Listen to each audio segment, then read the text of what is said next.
ಯಾರು ಇವರು? ಇವ್ರಿಗೂ ಪ್ರಿಯಾತೆಗೂ ಏನ್ ಸಂಬಂಧ? ಅಣ್ಣ ಯಾಕೆ ಅರ್ಜೆಂಟಾಗಿ ಬಾ ಅಂತ ಹೇಳ್ದೆ? ಏನಾದ್ರೂ ಐಡಿಯಾ ಹೊಳಿತಾ?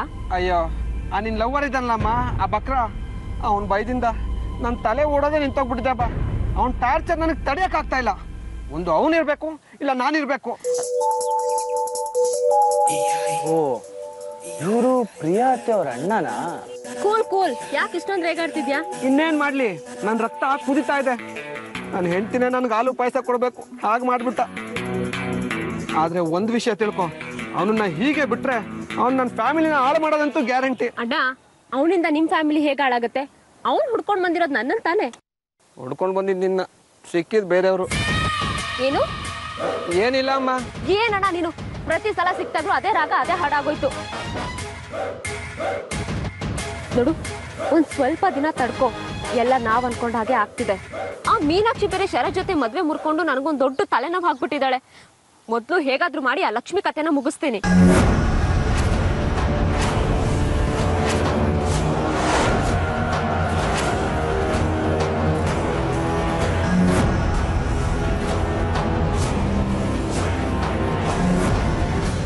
ಮುಗಿಸೋದೇನು?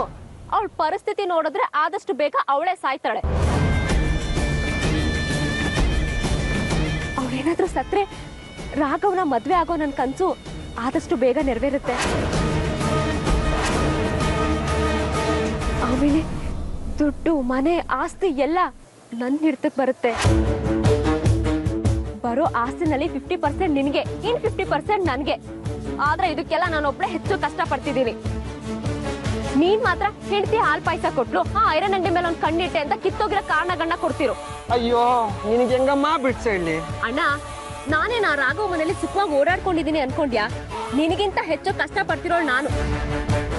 ಒಂದೇ ಒಂದ್ ತಪ್ಪು ಹೆಚ್ಚೆ ಇಟ್ರು ಎಲ್ಲ ವೇಸ್ಟ್ ಆಗ್ಬಿಡತ್ತೆ. ಮೊನ್ನೆ ಲಕ್ಷ್ಮಿ ಅಂತೂ ಮನೆ ಬಿಟ್ಟು ಹೋಗು ಅಂದ್ಬಿಟ್ಲು. ಅವಳು ಹೇಳಿರೋ ರೀತಿ ನೋಡಿದ್ರೆ ಇಷ್ಟೊತ್ತಿಗೆ ನಾನು ಮನೆ ಬಿಟ್ಟು ರೋಡಲ್ಲಿ ಇರ್ಬೇಕಿತ್ತು. ಹೇಗೋ ಒಂದ್ ಡ್ರಾಮಾ ಮಾಡಿ ಇನ್ನೂ ಅಲ್ಲೇ ಉಳ್ಕೊಂಡಿದ್ದೀನಿ. ಲಕ್ಷ್ಮಿನ ನಂಬಿಸೋದಕ್ಕೋಸ್ಕರ ಒಂದ್ ಬಾಟ್ಲು ಗ್ಲಿಸರಿನ್ ಖಾಲಿ ಮಾಡಿದ್ದೀನಿ. ಈಗಷ್ಟೇ ಮುದುಕಿ ನನ್ ಮಾತು ಕೇಳೋ ಲೆವೆಲಿಗೆ ಬಂದಿದ್ದಾಳೆ. ದಿನ ದಿನ ಅವಳಿಗೆ ಸಕ್ಕರೆ ಹಾಕಿರೋ ಕಾಫಿನ ಕುಡಿಸಿ ಅವಳಿಗೊಂದು ವ್ಯವಸ್ಥೆ ಮಾಡಿದ್ದೀನಿ. ಇನ್ನು ಆ ಮಕ್ಕಳು ನಾನ್ ಹಾಕಿದ ಗೆರೆ ದಾಟಲ್ಲ. ನಾನು ರಾಘವ್ ಮದ್ವೆ ಆದ ತಕ್ಷಣ ಆ ಮಕ್ಕಳನ್ನ ಆಶ್ರಮಕ್ಕೆ ಕಳ್ಸೋದು ಫಿಕ್ಸು. ಹೀಗೆ ಆದ್ರೆ ನಾವ್ ಅನ್ಕೊಂಡಿರೋದೆಲ್ಲ ಆಗತ್ತೆ. ರಾಘವ್ ಮನೆ ಸೇರ್ಕೊಂಡಿರೋ ಉದ್ದೇಶನೂ ಈಡೇರುತ್ತೆ. ಆಮೇಲೆ ಜೀವನ ಪೂರ್ತಿ ನಾನು ರಾಘವ್ ಆರಾಮಾಗಿ ಬದುಕ್ಬೋದು. ಏ ಪ್ರಿಯಾ, ಆಸ್ತಿಲ 50% ಕೊಡ್ತೀಯ ತಾನೆ?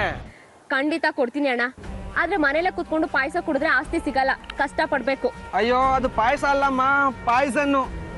ಪಾಯ್ಸನು. ಆದಷ್ಟು ಬೇಗ ಆ ಆಸ್ತಿ ನಮ್ ಕೈ ಸೇರೋದಕ್ಕೆ ಏನ್ ಬೇಕೋ ಅದನ್ನ ಮಾಡು. ಆ ಐರನ್ ಅಂಗಡಿ ಕಡೆ ಗಮನ ಕೊಡ್ಬೇಡ.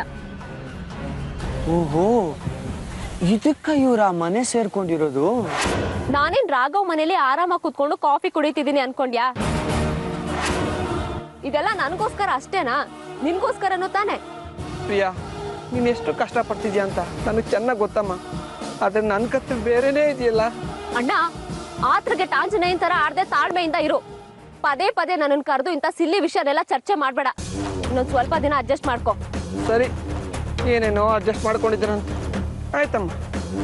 ಸರಿ, ನನಗೊಂದು ಅರ್ಜೆಂಟ್ ಕೆಲಸ ಇದೆ, ನಾನಿನ್ ಹೊರಡ್ತೀನಿ. ಆ ಮುದ್ಕಿ ಮಂಗಳಮ್ಮನ್ ಬೇರೆ ಆ ಮಾರ್ಕೆಟ್ನಲ್ಲೇ ಬಿಟ್ಟು ಬಂದಿದ್ದೀನಿ. ಬಾ.